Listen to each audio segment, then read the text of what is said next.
అమరావతి రాజధాని పునఃప్రారంభోత్సవ సభలో భారత ప్రధాని నరేంద్ర మోదీ సీనియర్ ఎన్టీఆర్ను గుర్తు చేసుకున్నారు. ఎన్టీఆర్ కల సాకారం చేస్తామని అన్నారు. ప్రధాని మోదీ మాట్లాడుతూ వికసిత ఆంధ్రప్రదేశ్ కోసం ఎన్టీఆర్ కలలు కన్నారు.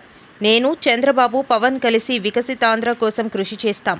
చంద్రబాబు అధికారంలోకి వచ్చాక దుష్టగ్రహాలన్నీ పారిపోయాయి. చంద్రబాబు నాకు టెక్నాలజీ వాడకం గురించి చెప్పారు. చంద్రబాబును చూసే నేను టెక్నాలజీ తెలుసుకున్నా అని అన్నారు. పవన్ కళ్యాణ్ जी, राज्य सरकार के मंत्रीगण, सभी सांसद और विधायकगण और आंध्र प्रदेश के मेरे प्यारे भाइयों और बहनों, आंध्र प्रदेश गवर्नर सैयद अब्दुल नजीर गारू, मुख्यमंत्री ना मित्रुलु चंद्रबाबु नायडू गारू, केंद्र मंत्रिवर्गंलो ना सहचर मंत्रुलु, डिप्यूटी मुख्यमंत्री శక్తివంతుడు పవన్ కళ్యాణ్ గారు, రాష్ట్ర మంత్రులు, ఎంపీలు, ఎమ్మెల్యేలు మరియు ఆంధ్రప్రదేశ్ రాష్ట్రానికి చెందిన నా ప్రియమైన సోదర సోదరీమణులారా, आज जब मैं इस अमरावती की पुण्य भूमि पर खड़ा हूं तो मुझे केवल एक शहर नहीं दिख रहा, मुझे एक सपना सच होते दिख रहा है। एक नया अमरावती, एक नया आंध्र। अमरावती वो धरती है जहां परंपरा और प्रगति दोनों साथ चलते हैं, जहां बौद्ध विरासत की शांति भी है और विकसित भारत के निर्माण की ऊर्जा भी है। आज यहां करीब 60,000 करोड़ रुपए के प्रोजेक्ट का शिलान्यास और लोकार्पण किया गया है। ये प्रोजेक्ट सिर्फ कंक्रीट का निर्माण नहीं है, ये आंध्र प्रदेश की आकांक्षाओं की, विकसित भारत की उम्मीदों की मजबूत नींव भी है। मैं भगवान वीरभद्र, भगवान अमरलिंगेश्वर और तिरुपति बालाजी के चरणों में प्रणाम करते हुए आंध्र प्रदेश की सम्मानित जनता को बहुत बहुत बधाई देता हूं। मुख्यमंत्री चंद्रबाबु नायडू गारू और पवन कल्याण जी को भी मैं बहुत बहुत शुभकामनाएं देता हूं। అమరావతి అనే పుణ్యభూమిపై ఈ రోజు నేను నిలబడి ఉన్నప్పుడు నాకు కనిపిస్తున్నది ఒక నగరం మాత్రమే కాదు, నాకు ఒక కల నిజమవుతుంది అన్న భావన కలుగుతుంది. ఒక కొత్త అమరావతి, ఒక కొత్త ఆంధ్రప్రదేశ్. అమరావతి అంటే సాంప్రదాయం మరియు పురోగతి కలిసి నడిచే భూమి. ఇక్కడ బౌద్ధ వారసత్వం యొక్క శాంతి ఉంది. అలాగే వికసిత భారతదేశాన్ని ఉగ్రవాదుల దాడిలో చనిపోయిన వారి కుటుంబానికి దేశం మొత్తం అండగా నిలబడుతుంది. పాకిస్తాన్ గీత దాటింది, అమాయకుల్ని చంపింది, చాలా పెద్ద తప్పు చేసింది. ఒక్క పాకిస్తాన్ కాదు, 100 పాకిస్తాన్లు వచ్చినా భారతదేశ నేలపై మొలిచిన గడ్డి కూడా పీకలేరు. 100 పాకిస్తాన్లకు సమాధానం చెప్పే ఒక్క మిసైల్ మన దగ్గర ఉంది. ఆ మిసైల్ ఏంటో తెలుసా? నమో గౌరవ ప్రధానమంత్రి నరేంద్ర మోడీ గారు.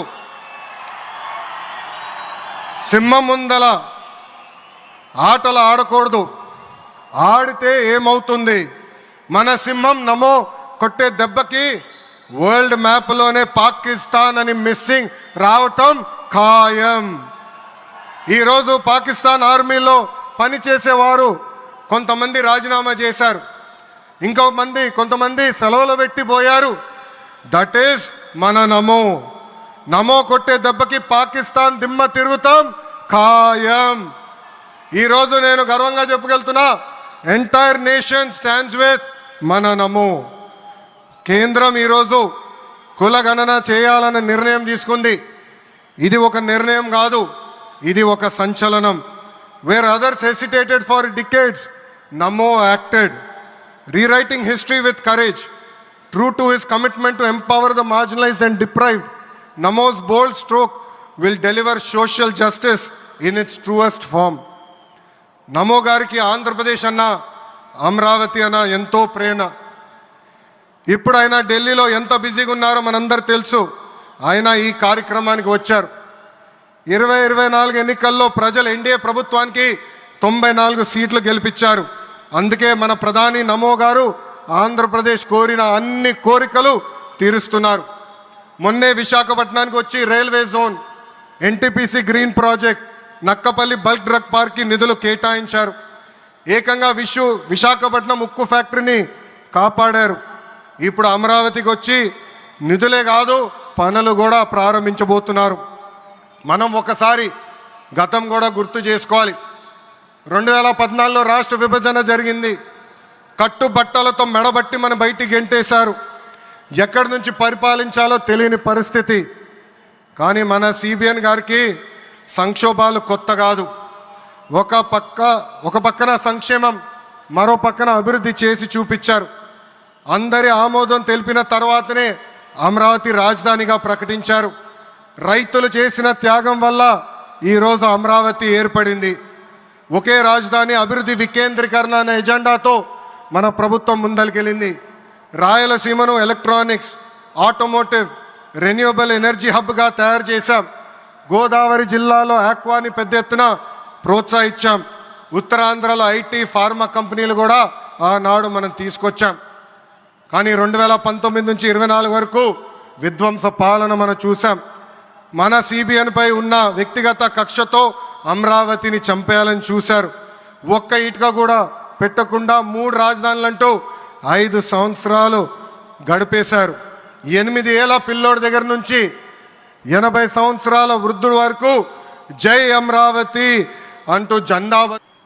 గత 5 సంవత్సరాలుగా నలిగిపోయి ఇక్కడికి వచ్చి రోడ్ల మీదకి వచ్చి ముళ్ళ కంచెల మధ్యలో కూర్చొని పోలీసు లాఠీ దెబ్బలు తిని కేసులు పెట్టించుకొని ఇంట్లో పెద్దవాళ్ళని కానీ చాలామందిని 2000 పైచులకు రైతులు ప్రాణాలు కోల్పోయి మీరు నలిగి బాధపడి మీ కన్నీళ్లు ఇచ్చేవాళ్ళు ఉన్నారా ఆ రోజునని చాలాసార్లు మహిళా రైతులు నన్ను అడిగారు.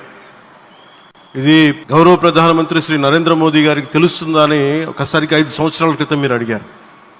నేను ఆ రోజు ఆయనకి తెలియకుండా ఏది ఉండదు, అమరావతి శాశ్వత రాజధానిగా ఉంటుందని ఆ రోజు మేమందరం కలిపి మాట ఇచ్చాం. ఆ ఇచ్చిన మాట ప్రకారం ఈ రోజున గౌరవ ప్రధానమంత్రి గారి చేతుల మీదుగా మళ్ళీ ఇంకొకసారి పునఃప్రారంభం జరగబోతుంది. ఇది ఆది శంకరాచార్య 1237వ జయంతి సందర్భంగా తిరిగి అమరావతి పునఃప్రారంభం కావటం చాలా ఆనందాన్ని కలగజేస్తుంది. మనందరం 5 కోట్ల మంది ప్రజలకి సంబంధించి ఇది ఒక హబ్, ఇది సెంటర్, నర్వ్ సెంటర్. ఇది అంటే మనందరికి సంబంధించిన ఇల్లు. ఇది మనందరం ఎవరిని అడుగుతున్నామంటే ఒక ప్రధానమంత్రి గారు పూర్వం సన్యాసాశ్రమంలో ఉన్నప్పుడు ఆయనకి అనికేత్ అనే పేరు పెట్టారు. అనికేత్ అంటే అర్థం పరమశివుడు, ఇల్లు లేనివాడని. అలాంటి ఇల్లు లేనివాడు, కుటుంబం లేనివాడు 5 కోట్ల మంది కుటుంబాలకు, 5 కోట్ల మంది ప్రజల కోసం, ఎన్ని కోట్ల కుటుంబాల కోసం మనందరికీ రాజధానిలో ఒక నగరం నిర్మించడానికి, ఇల్లు నిర్మించుకోవడానికి ఇల్లు లేకుండా 140 కోట్ల మంది ప్రజల బాధ్యత తీసుకొని కశ్మీర్ నుంచి కన్యాకుమారి వరకు, అక్కడ కామాఖ్య నుంచి ద్వారకా వరకు ప్రపంచమే, మన దేశమే తన కుటుంబంగా చేసుకుంటూ ఈ భారతదేశమే తన ఇల్లుగా చేసుకొని తిరిగి పునఃప్రారంభానికి విచ్చేసిన గౌరవ ప్రధానమంత్రి శ్రీ నరేంద్ర మోదీ గారికి మనస్ఫూర్తిగా మన అందరి తరపున, ఆంధ్రప్రదేశ్ ప్రజలందరి తరపున, అమరావతి రైతాంగం తరపున, ఆడపడుచుల తరపున వారికి చేతులెత్తి హృదయపూర్వక నమస్కారాలు తెలియజేస్తున్నాను. దివిసీమ తుఫాన్ వచ్చి అందరి ఆశల్ని తుడిచిపెట్టేసినట్టు గత ప్రభుత్వం రాష్ట్రం మరియు అమరావతి భవిష్యత్తుని తుడిచిపెట్టేసింది.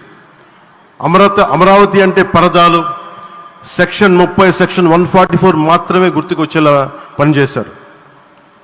నువ్వు ధర్మం కోసం నిలబడితే ధర్మం నువ్వు నిలబడేలా చేస్తుంది అనే విధంగా ఆ రోజున అమరావతి రైతులు, రాష్ట్ర ప్రజలు ఈ ధర్మ యుద్ధంలో విజయం సాధించారు. రైతులు ఇచ్చిన 11,000 ఎకరాల భూమిని త్యాగం చేసి వారి సంకల్పం 33,000 ఎకరాల భూమిని త్యాగం చేసి వారి సంకల్పం ఫలితంగా ఈ రోజున ఆంధ్రప్రదేశ్ రాజధాని ఆవిర్భవించింది. అమరావతి రాజధాని పనులు పునఃప్రారంభమవుతున్న ఈ శుభ సందర్భంలో ముందుగా రాజధాని నిర్మాణం కోసం స్వచ్ఛందంగా ముందుకొచ్చి తమ భూముల్ని, పొలాల్ని ప్రభుత్వానికి ఇచ్చిన అమరావతి ప్రాంత రైతులకు, మీ త్యాగానికి గత 5 ఏళ్లుగా మీరు చేసిన పోరాటానికి శిరస్సు వంచి మీకు ధన్యవాదాలు తెలియజేస్తున్నాను. గత 5 ఏళ్లుగా రాజధాని నిర్మాణం నిలిచిపోయి రాజధాని తరలిపోతుందనే సమయంలో రోడ్ల మీదకు వచ్చి 5 కోట్ల ప్రజల తరపున రైతులు, మహిళలు, విద్యార్థులు చేసిన పోరాటం, మీరు పడిన అవమానాలు, మీపై పడిన గాయాలు ప్రతి ఒక్కటి మా మనసులో ఉంది. ఆ రోజున దివ్యాంగులను కూడా ఈ రోజు పునఃప్రారంభం చేస్తున్నారంటే దీనికంటే మంచి రోజు చరిత్రలో మనకి ఏ రోజు లేదని మరొకసారి మీ అందరికీ విజ్ఞప్తి చేస్తున్నాను. అలాంటి ప్రధానమంత్రి నరేంద్ర మోడీ గారికి రాష్ట్ర ప్రజలందరి తరపున మనస్ఫూర్తిగా స్వాగతం, సుస్వాగతం, ప్రత్యేకమైన అభినందనలు. His excellency governor of Andhra Pradesh Nazeer garu, గౌరవ కేంద్ర మంత్రులు, ఉప ముఖ్యమంత్రి మిత్రుడు పవన్ కళ్యాణ్ గారు, వేదిక పైన వేదిక ముందునున్న సోదరి సోదరులందరికీ నమస్కారాలు. ముందుగా మీ అందరికీ ఒక విషయం చెప్పాలి. గతంలో మోడీ గారిని ఎప్పుడు కలిసినా చాలా ఆహ్లాదకరంగా ఉండేవారు. కానీ మొన్నటి మా సమావేశం అమరావతికి రమ్మని పిలవడానికి వెళితే చాలా గంభీరంగా సాగింది. దీనికి కారణం, ఏకైక కారణం, ఉగ్రవాదుల దాడిలో నా దేశ ప్రజలు ప్రాణాలు కోల్పోయారనే ఆవేదన మోడీ గారిలో నేను చూశానని చెప్పి మరొకసారి విజ్ఞప్తి చేస్తున్నాను. అందుకే ఈ సందర్భంగా మీ అందరి తరపున వారికి విజ్ఞప్తి చేస్తున్నాను. ఉగ్రవాదాన్ని అణిచివేయడానికి ప్రధాని మోడీ గారికి కేంద్ర ప్రభుత్వం తీసుకునే ప్రతి చర్యకు మేము అండగా ఉంటామని ప్రతిజ్ఞ చేస్తున్నాం. मोदी जी, हम आपके साथ हैं. आंध्र प्रदेश के 5 करोड़ लोग आपके साथ हैं. पूरा देश आपके साथ हैं. ఒకసారి గట్టిగా చెప్పండి, వందే మాతరం, వందే మాతరం. నేను వందే అంటే మాత్రం అని గట్టిగా చెప్పాలి. వందే, వందే, వందే. భారత్ మాతా కి, భారత్ మాతా కి, భారత్ మాతా కి. ఈరోజు